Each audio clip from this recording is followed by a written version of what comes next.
오래전에 그 MBC에서 방영했던 이런 프로가 있어요. 지금 종료가 됐는데 꼭 한번 만나고 싶다 하는 프로예요. 아마 많은 분들이 보셨을 겁니다. 저도 아주 재미있게 봤던 프로그램 가운데 하나인데, 제목이 말하는 것처럼 꼭 한번 만나고 싶다 하는 것은 이제 옛날에 헤어졌던 친구들, 초등학교 때든 어릴 때 만나다 헤어졌던 친구들을 꼭 한번 보고 싶다, 또는 예전에 자기를 가르쳐 주신 은사분들, 또 가까운 이웃들을 만나는 건데, 유명인들이 나와서, 연예인이든 인사든 나와서 예전에 헤어졌던 사람을 만나는 그런 프로그램입니다. 그래서 전혀 만나지 못했을 것 같은 친구를 방송국에서 추적을 해가지고 만나게 해주는 거죠. 얼마나 반갑고 기쁜지 모릅니다. 그때 한 유명인이 친구를 찾았습니다. 어릴 때 헤어졌던 친구를 만나게 됐는데, 그 친구에게 이런 말을 하죠. 그때 내가 너를 참 좋아해서 그랬던 건데 너는 그걸 아니? 그러고 물었어요. 그때 그 친구가 말하기를, 그래? 나 그때 몰랐는데 그때 좀 알았더라면 우리가 좀 더 가까워질 수가 있었을 텐데 그걸 내가 몰랐네, 그러면서 아쉬워하는 그런 장면을 때때로 볼 때가 있습니다. 우리가 사람의 마음을 알게 된다면 더 좋은 관계가 되고 더 사이가 돈독해지고 또 마음의 평강과 평안을 누리며 살아갈 수가 있을 텐데, 사람의 마음을 몰라서 갈등하기도 하고 오해하기도 하고 실망하기도 하고 낙심하기도 하는 거죠. 사람의 마음은 그렇다 할지라도 우리가 믿는 영원하신 하나님의 마음을 모른다. 그러면 어떻게 하나님과 가까워지고 하나님의 마음을 헤아려 믿음 안에 살 수 있을까요? 그렇다면 도대체 하나님의 마음은 뭘까요? 하나님과 더 가까워지기 위해서 하나님의 마음을 물어가는 것, 그리고 하나님의 뜻을 발견하고 깨닫게 되는 것을 우리는 믿음이라 그렇게 말할 수 있습니다. 그래서 믿음이 어린 사람과 믿음이 성장하고 성숙한 사람의 사이는 하나님의 마음을 점점 더 알아가게 되는 것이죠. 많은 그리스도인들이 좋아하는 찬송가 가운데 413장 내 평생에 가는 길이라고 하는 찬송을 작사했던 스페포드라고 하는 작사가가 있습니다. 이분은 법학과 교수이기도 하고 변호사이기도 하면서 무디 교회 집사였습니다. 이분은 많은 부를 얻었던 사람이에요. 그래서 그가 살고 있는 시카고의 미시간 호수 주변에 많은 부동산을 가지고 있었습니다. 사회적으로도 명성을 얻고 물질적으로도 많은 부를 얻었던, 남부러운 게 없었던 사람이에요. 그때 19세기에 시카고에 큰 화재가 났습니다. 그때 무디가 목회하던 무디 교회에도 불이 났어요. 뭐 그런 일들이 많았는데, 시카고에서 큰 불이 났을 때 미시간 호수 주변에 있던 이 사람의 집들이 다 불에 탔습니다. 그 많던 재산이 불에 타서 상당한 손실을 보게 된 거예요. 그 충격으로 그의 아내가 병석에 누웠습니다. 사람이 먼저니 사람부터 살리고 보자 생각해서 유럽으로 아이들 넷과 아내를 보내고 쉬게 했어요. 여기까지 다 잊어버리고 몇 달 쉬면서 좀 회복하자. 그래서 여행을 떠나게 됩니다. 근데 본인은 화재가 끝난 지 얼마 안 됐기 때문에 정리해야 될 것이 있어서 아내와 아이들 4사람만 이제 유럽으로 보내는데, 먼저 영국으로 보내는 거예요. 그런데 떠난 지 얼마 안 돼서 비보를 접하게 됩니다. 비보가 뭔고 하니 그 아이들과 아내를 태웠던 배가 영국 가까운 곳에서 영국 철선과 부딪혀서 이 배가 가라앉게 됐다는 거예요.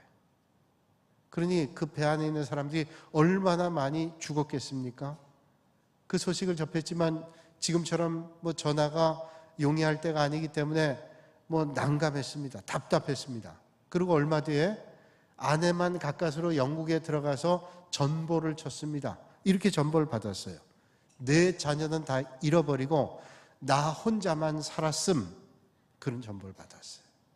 그야말로 정말로 안타까운, 뭐 말로 표현할 수 없는 큰 고통이잖아요. 아이들 넷은 다 죽고 아내만 살았다는 거예요.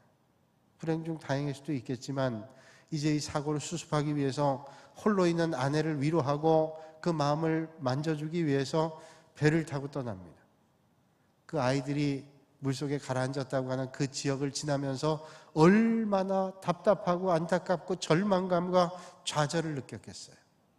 그 해협을 지나면서 만들었던 찬송이 413장 내 평생에 가는 길입니다. 내 평생에 가는 길 순탄하여 늘 잔잔한 강 같든지 큰 풍파로 무섭고 어렵든지 나의 영혼은 늘 편하다. 내 영혼 평안해. 내 영혼 평안해. 그런 찬송을 작사했어요. 아니, 지금 아이들 넷을 물속에 죽어서 고통 가운데 그 죽음을 만났던 그 순간에 그 바다를 지나면서 어떻게 그 영혼이 평안할 수 있어요? 믿음의 성도의 평안은 거기 있다는 것이죠. 오늘 어려움을 당한다면, 믿음의 성도들이 시련과 역경을 만난다면 우리는 어떻게 해야 될까요? 그때 우리를 향하신 하나님의 마음이 어디 있을까요? 하나님의 백성들이 당하는 고난을 과연 하나님은 알고 계실까요? 하나님의 그 본심은 어디에 있을까요? 오늘 본문 말씀에 하나님은 우리가 고생하도록 내버려 두는 것은 결단코 하나님의 본심이 아니라고 말씀하고 있습니다. 하나님의 마음이 그게 아니라는 겁니다. 우리가 고통당하고 시련당하는 것을 하나님께서는 기뻐하시거나 내버려 두시지 않는다고 말씀해 주십니다. 오늘 하나님의 본심이라고 하는 말은 국어사전에 찾아보니 본래 지니고 있는 마음, 그런 말입니다. 본래 지니고 있는 마음. 또 다른 말로는 마음의 중심, 그런 의미를 가지고 있습니다. 그러니까 하나님의 마음은, 하나님의 진심은 우리가 고생하기보다는 행복하기를 원하고 계신다는 거죠. 이 세상에 살 때나 하나님 나라에 갈 때나 우리 모두가 하나님의 백성으로 행복하기를 하나님은 원하시는 거예요. 여러분, 여러분들을 사랑하는 부모가 여러분들을 축복하며 날마다 기도하잖아요. 아마 그럴 겁니다. 이 세상을 떠나도 영원한 하나님 나라에서 아마 하나님 가까이에서 저는 기도하고 계실 거다, 그런 생각을 해요. 그런데 그 부모님이 이 세상에 있을 때, 여러분이 고난당할 때 그 고난을 잘 참아라, 이겨라, 그러면 이겨내면 더 훌륭하게 될 거야, 그렇게 말을 하지만 어떤 부모도 고난당하기를 원하지 아니할 거예요. 그렇다면 하나님께서 우리가 고난당하는 것을 어찌 원하시겠어요? 그러니 주님의 마음은 고난당하지 않고 역경당하지 않고 여러분들이 행복 가운데 사는 것을 기뻐하실 것이라, 그런 겁니다. 그래서 오늘 본문에 말씀하죠. 그가 비록 근심하게 하시나 그의 풍부한 인자하심에 따라 긍휼히 여기실 것임이라. 주께서 인상으로 고생하게 하시며 근심하게 하심은 본심이 아니시로다. 그러니까 우리가 근심하는 거, 염려하는 거, 고통당하는 거 하나님 원하지 않는다고 하는 것입니다. 하나님의 마음은 우리에게 재앙 주는 게 아니라 소망과 평강을 주시는 것이 하나님의 마음이라는 거예요. 그런데 우리가 하나님께서 그 사랑하는 자녀들을 온실의 꽃과 같이 그렇게 안일하게만 지내는 것을 절대로 원치 않습니다.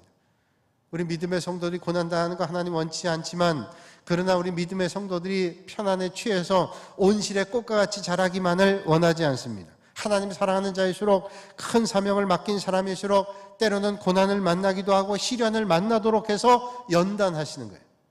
그게 하나님의 마음. 아프리카에 파송된 미국의 선교사님이 어느 마을을 방문하게 됐는데 그 마을의 입구에 작은 개울이 있었습니다. 그 개울을 건너가야 마을에 들어가는데, 그 개울을 건너가는데 사람들이 저마다 큰 돌을 머리에 이고 건너가는 겁니다.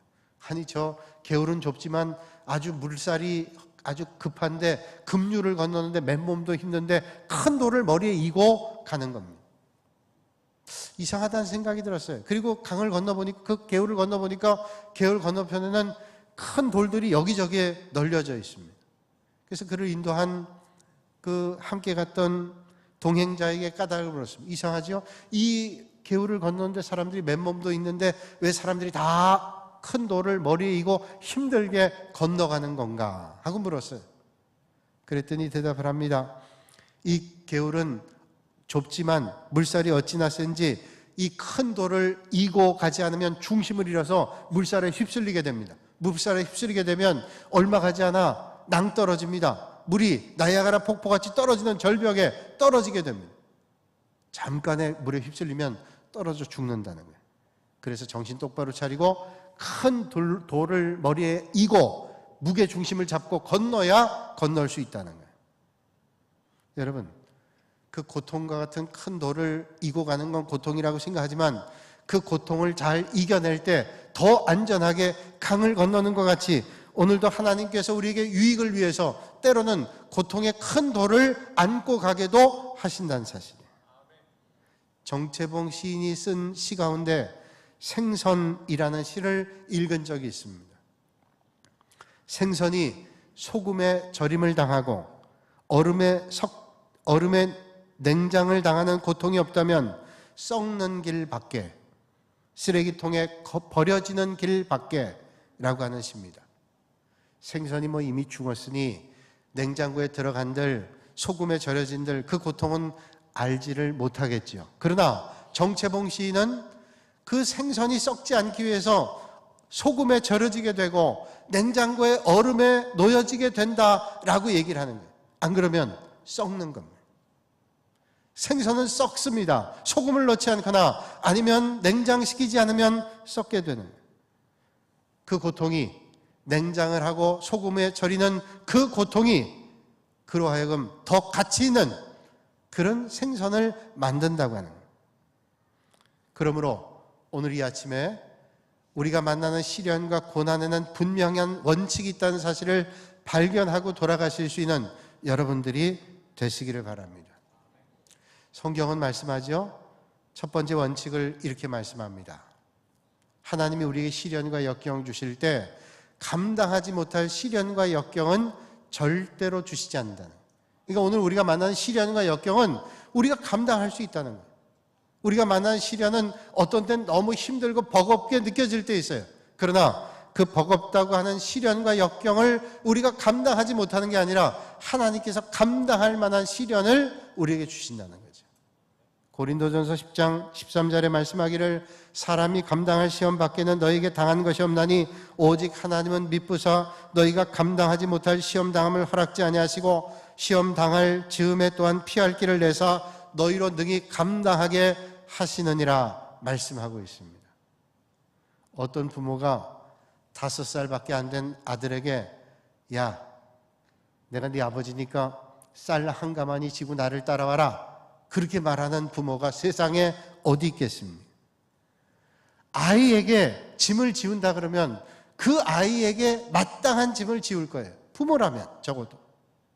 마찬가지로 하나님은 우리에게 감당할 만한 고난 주시지 절대로 우리가 결단코 하지 못할 고난 주시지 않습니다. 만약에 부모가 자기 아이에게 감당하지 못할 고난과 짐을 준다면 그건 부모가 아니죠. 부모보다 우리를 더 사랑하신 하나님께서 우리가 도저히 감당할 수 없는, 우리가 책임질 수 없는, 감당해낼 수 없는 짐을 하나님께서 맡기시겠어요? 절대로 그렇지 않습니다. 그런데 고난당할 때는 사람들이 그런 생각합니다. 야, 죽겠다. 이젠 끝장이다. 이제는 도저히 길이 없어. 세상에 있는 많은 사람들이 그래서 죽는 것밖에 없다고 생각하잖아요. 아무것도 이제는 안 된다, 절망이다. 심지어는 믿음 가운데 있는 사람도 이건 도저히 안 돼 라는 절망을 느끼게 되잖아요.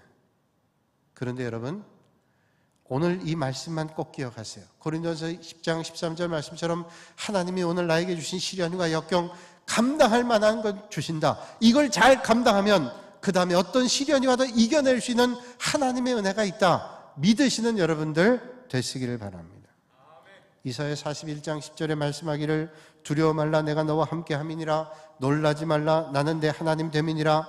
내가 너를 굳세게 하리라. 참으로 너를 도와주리라. 참으로 나의 의로운 오른손으로 너를 붙들리라 말씀하고 있습니다. 하나님이 도와주세요. 하나님이 역사하십니다. 고난의 때에 그 하나님의 마음, 하나님의 본심을 헤아려서 이겨나가실 수 있기를 바랍니다. 하나님 우리를 아세요. 그래서 우리를 인도해 주시는 거예요. 그러므로 하나님의 마음이 뭔가를 아는 사람은 고통이 와도 시련이 와도 용감하게 맞설 수 있어요. 험한 파도를 이겨낸 선장은 아무리 파도가 거세도 이 파도를 이겨낼 수 있다, 담대하게 극복할 수 있다, 그런 담대함으로 이겨나가는 것입니다. 하나님의 본심은 우리를 망가뜨리거나 물속에 가라앉게 하거나 시련으로 우리가 넘어지게 하거나 그걸 하나님이 원하시지 않은 본심을 우리는 알아야 된다는 거예요. 인생은 고난과 싸우면서 살아가게 되어 있습니다. 고난과 고통이 없는 세상은 아무도 없습니다.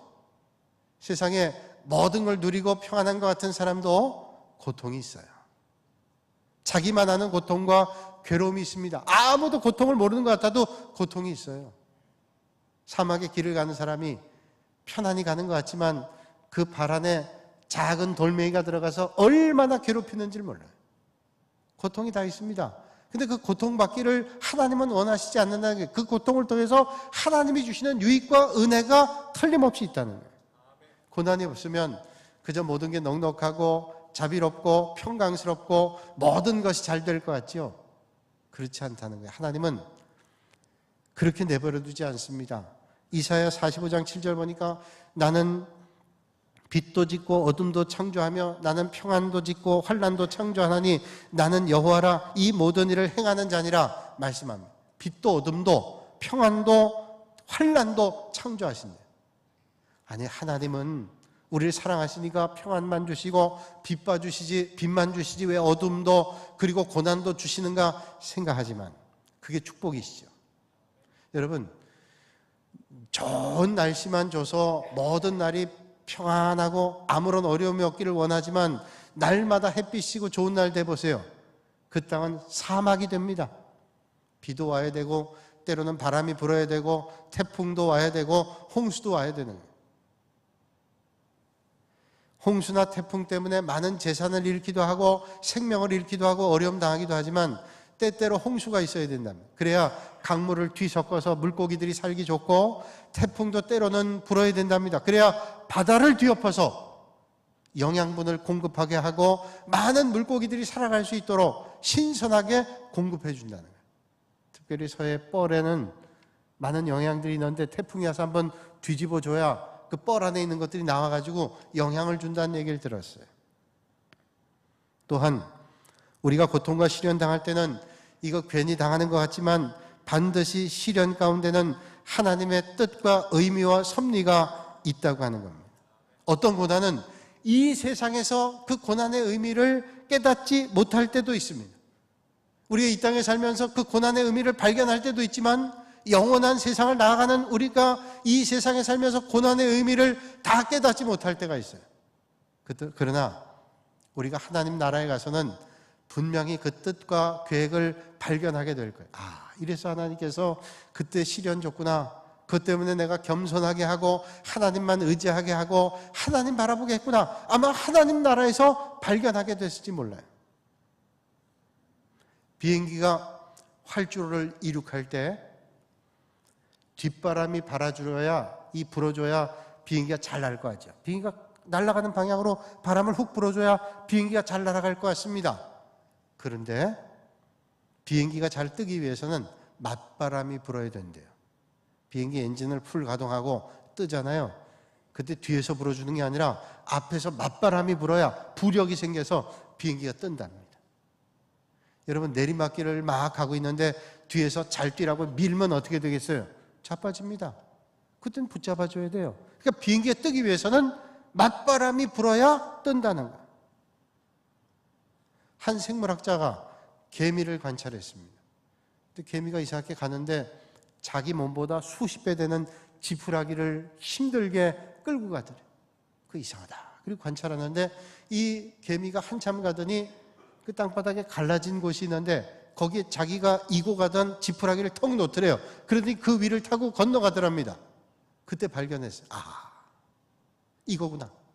그 지푸라기를 이고 지고 갈 땐 힘들지만 그 땅바닥이 갈라져 있는 것을 건널 때는 너무 요긴한 거예요.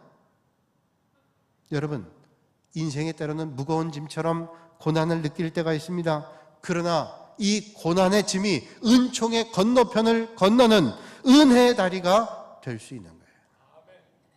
주기철 목사님이 순교했을 때 장례식에 평양신학교의 교장이었던 목사님께서 순교는 아무나 할 수 있는 게 아니라 하나님이 택한 사람만 하는데 주기철 목사님이 그 십자가 고난의 길을 걸어갈 때 그 십자가 너무 힘겹고 고난스럽고 고통스러운 것 같았지만, 그러나 그 십자가가 주기철 목사님을 붙잡아줬습니다. 그런 말 했어요. 여러분, 오늘 여러분들이 지고 가는 고난이 힘겹고 어렵다 할지라도 그 고난과 십자가 때문에 하나님의 은혜를 더 사모하고 믿음 안에 있는 것을 축복으로 여기고 오늘도 하나님의 마음을 깨달아 믿음 안에 서시는 여러분들이 되시기를 주님의 이름으로 축복합니다. 그래서 의미 없는 고난은 없습니다. 이사야 48장 10절에 말씀하시기를 보라 내가 너를 연단하였으나 은처럼 하지 아니하고 너를 고난의 풀무불에서 택하였노라. 풀무불에 택했다는 건 뭐예요? 용광로입니다. 하나님께서 때로는 우리를 풀무불로 연단한다는 거예요. 여러분, 뜨거운 불에 연단한다면 얼마나 고통스럽습니까? 그러나 순금이 될 때 정금이 되기 위해서는 풀무불에 연단해야 더러운 것들이 다 타버리고 부정한 것들이 다 사라져버리고 없어져야 될 것들이 다 녹아지게 되지요. 그래야 정금이 되는 겁니다. 하나님께서 그 고난의 길도 연습하게 하시는 거예요. 빼어난 기량을 가진 달리기 선수가 있었습니다. 그가 좋은 코치를 만나서 날마다 기량이 성장했습니다.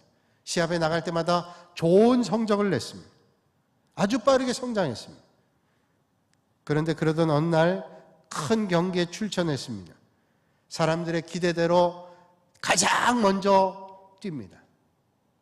몇 바퀴를 뛰다가 코너를 도는데 그만 다리를 헛디뎌서 넘어지게 됐습니다. 넘어지면 빨리 일어나서 또 뛰어야 되잖아요. 근데 넘어져서 엎어져 있는 거예요. 뒤에 있는 사람들 다 추월해서 뛰고 있습니다. 그래도 그때라도 일어나면 워낙 잘 뛰는 선수니까 뛰어가면 1등 충분히 할 수 있어요. 그런데 일어나질 않습니다. 트랙 밖에서 엎드러져 있던 그는 깨달았습니다. 나는 빨리 달리는 방법은 배워서 훈련받아 알았지만 넘어졌을 때 일어나는 방법을 배우질 못했구나. 넘어지면 빨리 일어나 뛰는 걸 배우지 못했죠. 빨리 뛰는 방법은 배웠는데, 좋은 선수가 되기 위해서는 잘 달리는 방법뿐만 아니라 넘어졌을 때 일어나서 뛰는 방법도 배워야 됩니다.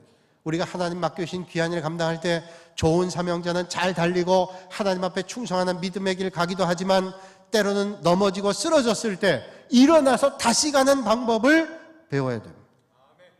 여러분, 우리가 하나님 기뻐하시는 사명의 길을 갈 때 넘어질 때도 있고 실패할 때도 있고 좌절할 때도 있고 낙심될 때도 있고 그렇습니다. 그러나 하나님 맡겨주신 사명자는 절대로 절망하지 않습니다. 끝이라고 포기하지 않습니다. 넘어져도 일어나서 하나님이 붙잡아 주시는 길을 가는 겁니다. 중요한 것은 내가 어떻게 실패했고 어떤 일로 넘어졌는가 하는 게 아니라 다시 일어나서 하나님 맡겨주신 일을 감당하는 거예요.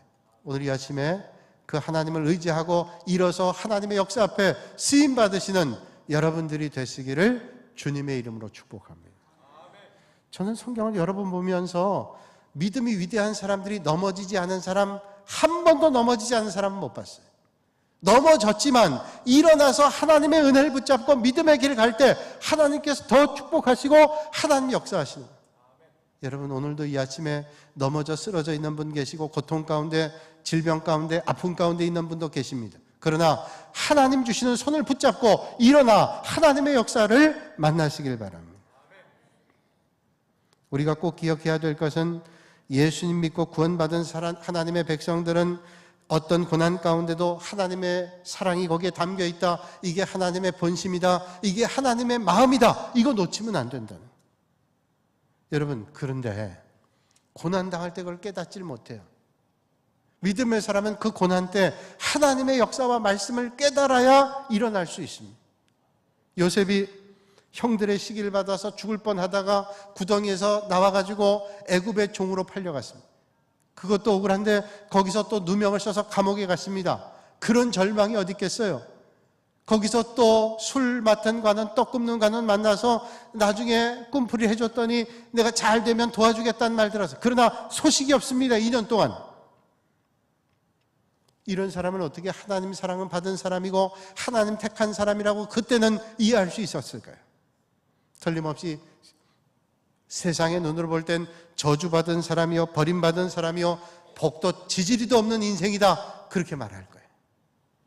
그런데 그 요셉이 그의 인생의 말년에 이런 고백하지요. 자기를 팔았던 형들을 애국 궁정에서 만나서 이런 고백을 하고 있습니다. 요셉이 그들에게 이르되 두려워 마소서, 내가 하나님을 대신하리이까. 당신들은 나를 해하려 하였으나 하나님은 그것을 선으로 바꾸사 오늘과 같이 많은 백성의 생명을 구원하게 하시려 하셨나니 당신들은 두려워 마소서, 내가 당신들과 당신들의 자녀를 기르리이다. 형들은 나를 팔아서 이런 고초를 수년 동안, 수십 년 동안 겪게 했지만 그건 하나님이 하신 걸 나는 믿습니다.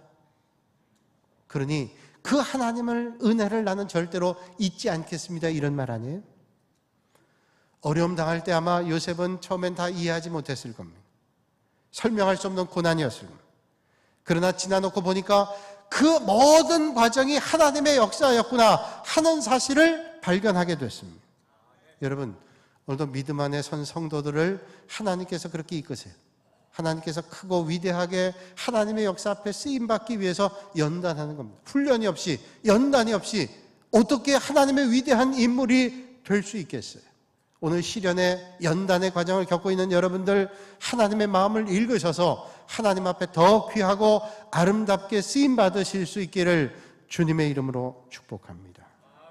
여러분, 이 원칙을 깨닫지 못하면요, 신앙을 잃습니다. 이 원칙을 깨닫지 못하면 불신앙에 떨어져요. 그래서 어떤 어려움이 있어도 하나님은 감당할 만한 시험을 주시지, 이 시련을 통해서 나를 정금처럼 쓰임받기를 원하시지, 그 믿음을 붙잡고 오늘도 나가야 돼요. 우리가 흔히 그런 말 합니다. 하나님은 복을 주실 때 고난의 보자기에 싸서 주신다. 들어보셨죠? 하나님 복을 주시는데, 복이라고 써 있는데 주시지 왜 고난의 보자기에 싸서 주세요? 여러분, 하나님은 은혜와 복을 주실 때 항상 고난의 보자기에 싸요. 왜? 교만하지 말라고, 하나님의 은혜를 놓치지 말라고, 더 주님을 붙잡으라고. 이게 복이에요.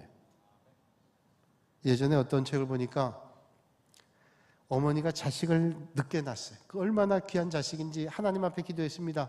하나님이 이 자식이 사람들에게 사랑받고 자라게 해달라고. 사랑 많이 받았어요. 근데 많이 자라고 난 다음에 이 아이가 교만해졌어요. 사랑만 받고 자라다 보니까 아나무인 됐어요. 아니, 이런 귀한 자식이 이렇게 형편없는 삶을 사니 얼마나 고통스러운지 하나님 앞에 기도했습니다. 하나님, 이 아이가 사랑받는 아이가 아니라 사랑할 줄 아는 아이가 되게 해주세요. 그 아이가 사랑받을 때보다 사랑할 줄 아는 아이가 되니까 그 사랑하는 마음들을 대한 사람들이 사랑하게 되잖아요. 여러분, 오늘 우리에게 향하신 주님의 마음을 읽으시는 여러분들이 되시기를 바랍니다. 가끔 선교지에 가면 망고를 먹을 때가 있어요. 근데 어디에 가서는 우리가 여기서 먹는 망고가 아닙니다. 노란 망고, 그래가지고 잘 익은 망고가 아니라 파란 망고를 나무에서 따서 주는 거예요. 척 보기에도 그건 아주 떫을 것 같습니다. 잘라놨는데 아주 뻑뻑해 배는 게 못 먹을 것 같아요. 근데 그 원주민이 주는 걸 안 먹을 수 없잖아요. 쓱쓱 자르더니 그걸 비닐봉지에 넣더니 거기다 소금과 고춧가루를 넣습니다. 그 막 흔들어가지고 주는 거예요. 아니, 그냥 먹기도 힘든데 거기다 소금을 넣고 고춧가루, 이 사람이 날 시험하나 생각이 들었어요. 그런데 도대체 왜 이렇게 주냐 물어봤더니 먹어보라는 거예요. 먹어봤더니 먹을만 해요. 전혀 못 먹게 생기지 않았어요. 이 사람들이 주로 이거 밥처럼 먹는다는 거예요. 왜 그러냐 그랬더니 소금을 넣으면 단맛이 나온대요. 그래서 고속도로 휴게소 통감조에 먹으면 소금과 설탕을 같이 쳐주는구나. 그렇게 그렇게 먹으라고. 그 단맛과 짠맛이 이게 어우러져서 단맛이 더 나오는. 여러분, 하나님이 우리를 다루실 때 그래요. 2003년에 지선아 사랑해라는 책을 쓴 이지선 양이 있습니다. 2016년 10월에 이 자매가 미국의 UCLA 대학, 명문대학이죠. 거기서 사회복지학 박사를 받았어요. 그 2003년에 지선아 사랑해라는 책을 쓴 그 내용은 여러분 잘 알다시피 2000년 7월에 오빠 차를 타고 어딜 가다가 교통사고가 났는데 뺑소니 차가 받았어요. 그래가지고 도망갔는데 불이 났습니다. 자동차 불이 나가지고 화상을 입었어요. 온몸에 화상을 입었어요. 무려 40차례 이상을 수술받고 그 죽음의 뭉텅에서 살아났어요. 이래서 살아도 되는가 생각할 정도로 큰 화상을 입었습니다. 살아났어요. 하나님의 은혜를 깨닫고 내가 이런 장애를 입고 있는 사람을 어떻게 도와줄까? 그러다 공부를 했어요. 11년 만에 UCLA에서 박사를 받았습니다. 많은 분들이 취재했어요. 늘 이지선 양은 교회에서 간증할 때마다, 만나는 사람들에게마다, 방송에서 말할 때마다 고난이요 힘들지만 고난은 저에게 선물이었습니다. 이게. 여러분, 고난이 아무리 선물이라 그래도 그런 고난을 또 받는다면 어떤 사람이 받기를 원하겠어요? 많은 사람이 묻습니다. 고난이 선물이라고요? 그러면 틀림없이 얘기합니다. 고난은 저에게 선물이었습니다. 어떤 기자가 인터뷰하면서 마지막에 물었습니다. 고난이 선물이라고 하는데 아직도 사고 전으로 돌아가게 된다면, 그렇게 만약에 하나님께서 해주시겠다 그러면 돌아가실 마음이 없습니까? 사고 전으로, 고통당하기 전으로 돌아가기를 원하게 해주신다면 아직도 돌아갈 마음이 없습니까? 그때 이지선 양이 이런 말을 했습니다. 지나온 삶은 저마다 의미가 있는 것 같습니다. 고난의 끝에는 생각하지도 못했던 보물이 있었습니다. 여러분들도 그 보물을 꼭 찾기를 만납니다. 고난의 끝에, 그 고난의 터널을 지날 때는 고난의 끝에는 아무것도 없다고 또 고난이라고 생각할 수 있지만, 고난의 터널을 지나면 그 끝에 생각하지도 못했던 보물이 있다는 거예요. 나는 육신적으로는 이런 고통 가운데 있지만 그 보물을 나는 만났습니다. 틀림없다고 생각해요. 여러분, 인생의 고난의 터널을 지나면 그 터널을 지난 다음에 하나님이 주시는 예기치 못한 보물을 여러분들은 만나게 될 줄로 믿습니다. 로마서 8장 28절에 말씀하죠. 우리가 알거니와 하나님을 사랑하는 자 곧 그의 뜻대로 부르심을 입은 자들에게는 모든 것이 합력하여 선을 이루느니라. 합력해서 선을 이룬다는 건 뭐예요? 우리 인생의 역경도 순경도 하나님께서 버무려서, 성공도 실패도 버무려서 하나님께서 가장 선한 것으로 우리에게 주신다는. 그래서 주님은 우리를 손바닥에 새겼다고 말씀해요. 주님의 마음은 우리를 떠나 있는 게 아닙니다. 어떤 자리에도 주님은 우리를 손바닥에 새겨놓고 계십니다. 젖 먹이는 엄마는 아이를 잃어버릴 수 없습니다. 젖 먹이는 아이가 어떻게 아이를 잊어버릴 수 있어요? 자기 품에 안고 젖을 먹이는데. 그런데 그런 엄마가 젖 먹이는 아이를 잊어버리거나 잃어버린다 할지라도 하나님은 절대로 우리를 잊거나 잊어버리지 않는다고 성경은 말씀하고 있습니다. 우리가 믿음 생활하면서 아마 이런 말 많이 들었을 거예요. 어떤 그리스도인이 꿈을 꿨다 그래요. 꿈을 꾸는데 모래사장에 주님과 자기가 함께 길을 가고 있더래요. 쭉 뒤를 돌아보니까 그 발자국에 예수님의 발자국과 자기의 발자국이 있는 겁니다. 아, 주님께서 나와 함께 동행하셨구나. 근데 그 발자국을 찾아가 보다 보니까 정말로 힘들고 어려웠던 인생의 길에 발자국이 하나밖에 없는 거예요. 주님께 따졌습니다. 아니, 평안할 땐 주님께서 함께 걸으시더니 이 힘들고 어려운 때는 왜 발자국이 하나입니까? 도대체 그때 주님은 어디가 계셨어요? 내가 그렇게 힘들고 절박할 때. 주님 말씀하십니다. 그 발자국 자세히 봐라. 자기 발자국이 아니에요. 주님의 발자국입니다. 그럼 저는 어디가 있어요? 그 힘들고 어려울 때 내가 너를 안고 걸었어. 그 힘들 때 너 홀로 놔두지 않고 나는 너를 그때 안고 걸었어. 주님 말씀하시는. 여러분, 부모가 어린아이와 함께 있을 때, 어린아이가 잘 놀 때는 먼 발치에서 쳐다만 보고 있습니다. 그러나 아이가 위험한 길에 갈 때, 험난한 길에 갈 때, 잘못된 길에 갈 때 아이의 부모는 벌떡 일어나서 그 아이에게 달려가 그 아이를 끌어안습니다. 그리고 그 위험에서 아이를 건져내요. 여러분, 그 하나님께서 여러분의 걸음도 인도해 주심을 믿으시길 바랍니다. 해밍웨이의 단편 모음 중에 세계의 수도라는 단편이 있는데 거기 이런 글이 나옵니다. 스페인의 어떤 아버지, 아주 엄한 아버지가 좀 불량한 아들 파코라는 아들과 날마다 갈등이 일어났어요. 파코가 견디다 못해 집을 뛰쳐나갑니다. 내가 이런 집에서는 도저히 못 살겠다. 아버지에게 항변하고 떠났어요. 집 떠난 아들이 1년이 지나도 2년이 지나도 돌아오지 않습니다. 언젠간 돌아오겠지 생각했던 아들이 점점 세월이 가도 오지 않으니 얼마나 마음이 고통스러운지. 하루도 편할 날이 없는 거예요. 그 아들이 떠난 다음에. 그래서 하루는 마음에 작심을 하고 신문 광고를 냈습니다. 어디 갔는지 모르지만 이 아들이 어디 갔는지 신문 광고를 냈어요. 파코야, 다음 주 화요일에 몬타나 호텔에서 12시에 만나자. 나는 네가 너무 그립고 너무 사랑한다, 아버지. 그리고 신문 광고를 냈어요. 그리고 그 다음 주 화요일 날 12시가 됐어요. 몬타나 호텔을 향해 가는 그 마음에 조바심이 나고 가슴이 둥둥거리고 떨렸어요. 과연 아들이 광고를 봤을까? 그리고 그 아들이 아버지의 마음을 알고 찾아올까 하는 염려가 있었어요.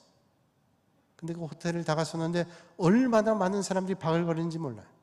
왜 사람이 이렇게 많은가 생각했어요. 봤더니 스페인 전국에 있는 파코라고 하는 아버지를 떠났던 아들들이 다 모여있는 800명. 파코라는 이름이 아마 스페인에는 철수나 영희 정도 되는 이름 같아요. 여러분, 주님은 오늘도 우리를 기다리고 계세요. 여러분들의 삶의 자리는 어떻습니까? 고난과 역경 가운데서 하나님 주시는 은혜를 놓치지 마시고 하나님의 마음을 깨달으시고 하나님의 사랑 안에서 주님 주시는 평강을 날마다 누리시고 만날 수 있는 여러분들이 되시기를 주님의 이름으로 축원합니다. 전능하신 아버지 하나님, 오늘도 이 아침에 저희를 주님 전으로 불러주시고 하나님의 그 높은 그리고 변함없는 주님의 마음을 깨달을 수 있는 은혜를 허락하여 주시니 감사합니다. 오늘도 우리의 삶의 자리에 때마다 역사하시고 함께 하시는 주님을 깨달으며 주님의 본심을 알아 오늘도 하나님 기뻐하시는 믿음의 자리에 설 수 있는 담대한 믿음을 허락하여 주시옵소서. 예수님의 이름으로 기도하옵나이다. 아멘.